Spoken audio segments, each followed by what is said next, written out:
जुलाई 1914 Europe के Austria Hungary ने Serbia पे आक्रमण कर दिया और देखते ही देखते 4 सालों के अंदर पूरा विश्व इस युद्ध में कूद पड़ा। लगभग 1 करोड़ से ज्यादा लोग इस युद्ध में मारे गए, सैकड़ों बुरी तरीके से घायल हो गए, वर्ल्ड इकोनॉमी शैटर हो गई और हर जगह तबाही फैल गई। इस युद्ध को वर्ल्ड वॉर 1 या पहला विश्व युद्ध के नाम से बुलाया जाता है।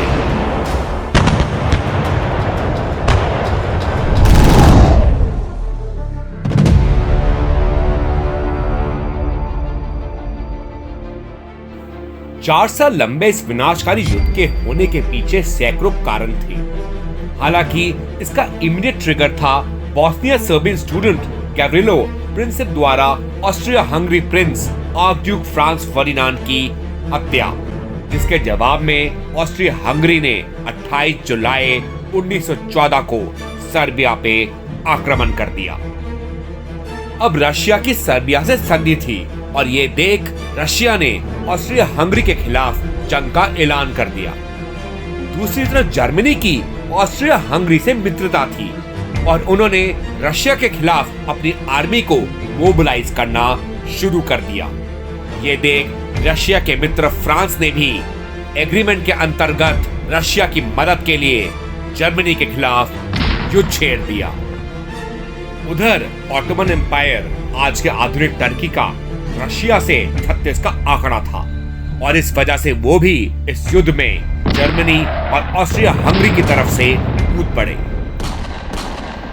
अब जर्मनी को यह युद्ध 2 फ्रंट से लड़ना था, ईस्ट में रशिया और वेस्ट में फ्रांस। जर्मनी की सेना तैयार थी और उनके जवाब में रशिया और फ्रांस ने अपने बॉर्डर पे डिफेंसिव स्ट्रैटेजी के तहत अपनी सेना तैनात कर दी थी और ऑफेंसिव की तैयारी में वो अपनी सेना जुटा रहे थे।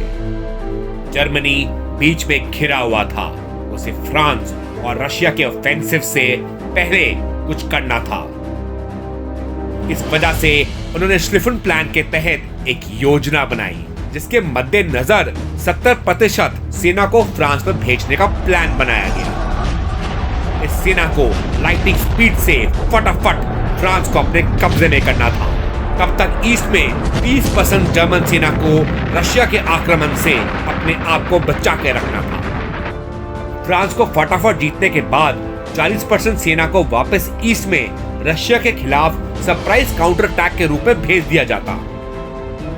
इस काउंटर अटैक के साथ साथ 30% वाली डिफेंसिव सेना भी सडनली आक्रामक हो जाती और रशिया की कमर तोड़ देती। ये प्लान भारी मात्रा में स्पीड और कम्युनिकेशन पे निर्भर करता था, मगर फ्रांस का बॉर्डर काफी वेल प्रोटेक्टेड था, इसे तोड़ने में काफी समय लग जाता। इस वजह से जर्मनी ने बेल्जियम के रास्ते फ्रांस में घुसने का प्लान बनाया। बेल्जियम सेना के मामले में कमजोर मुल्क था। जर्मनी ने बेल्जियम के किंग एल्बर्ट 1 से उनके लैंड से गुजरते हुए फ्रांस में घुसने की इजाजत मांगी। उनके मना करने पे 4 अगस्त 1914 को जर्मनी ने बेल्जियम पे आक्रमण कर दिया। बेल्जियम पे आक्रमण होते ही ब्रिटेन ने जर्मनी को 1839 ट्रीटी ऑफ लंदन के तहत पीछे हटने को कहा। जर्मनी से कोई जवाब ना मिलने की वजह से ब्रिटेन ने भी जर्मनी के खिलाफ जंग का ऐलान कर दिया। ब्रिटेन की इस लड़ाई में कूदते ही British colonies India, Australia, Canada, South Africa, West Indies और जिम्बाब्वे भी इस जंग में शामिल हो गई। 10 lakh Indian soldiers Europe, Asia और अफ्रीका की तरफ रवाना हो गए। अब एक तरफ सेंट्रल पावर थी, जिसमें Germany, Austria Hungary, Ottoman empire और बल्गेरिया थी, और दूसरी तरफ अलाइड पावर्स थी, जिसमें फ्रांस, ब्रिटिश एम्पायर, रशिया और सर्बिया थी। जर्मन फोर्सेस ऑफेंसिव होती हुई तेजी से बेल्जियम में घुस गई और बेल्जियम को डिफेंड करते हुए ब्रिटिश एक्सपीडिशनरी फोर्स बेल्जियम और फ्रेंच सेना को उन्होंने आसानी से खदेड़ दिया। जर्मनी का प्लान काम कर रहा था। वो अब नॉर्दर्न फ्रांस में घुस चुके थे और फ्रांस की कैपिटल पेरिस की तरफ बढ़ रहे थे। ब्रिटिश और फ्रेंच सेना रिट्रीट पे थी। वो 250 किलोमीटर तक जर्मन द्वारा खदेड़ दी गई थी।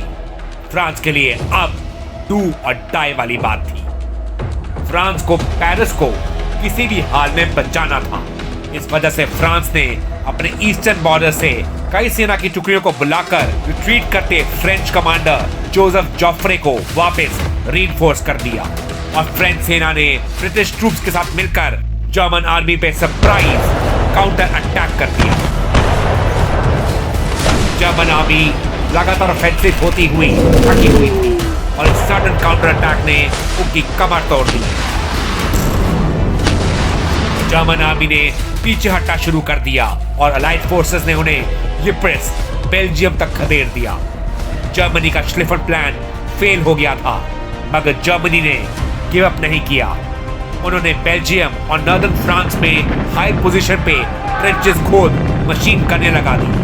स्विट्जरलैंड से समुद्र तक बॉम्ब वायर्स लगा दी और एक नई स्ट्रैटेजी बैटल ऑफ अट्रिशन का वर्ल्ड वॉर 1 में आरंभ कर दिया।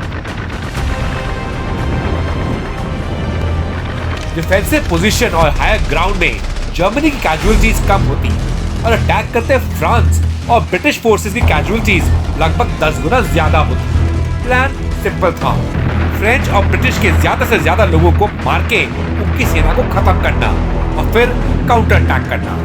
पर शायद अलाइड पावर्स और सेंट्रल पावर्स दोनों ये नहीं जानती थी कि 1914 में शुरू किया गया ये युद्ध 4 साल तक और चलने वाला है। इसी जंग में यिप्रेस में 25 साल का जर्मनी का एक नौजवान भी शामिल था जिसका नाम था एडोल्फ हिटलर।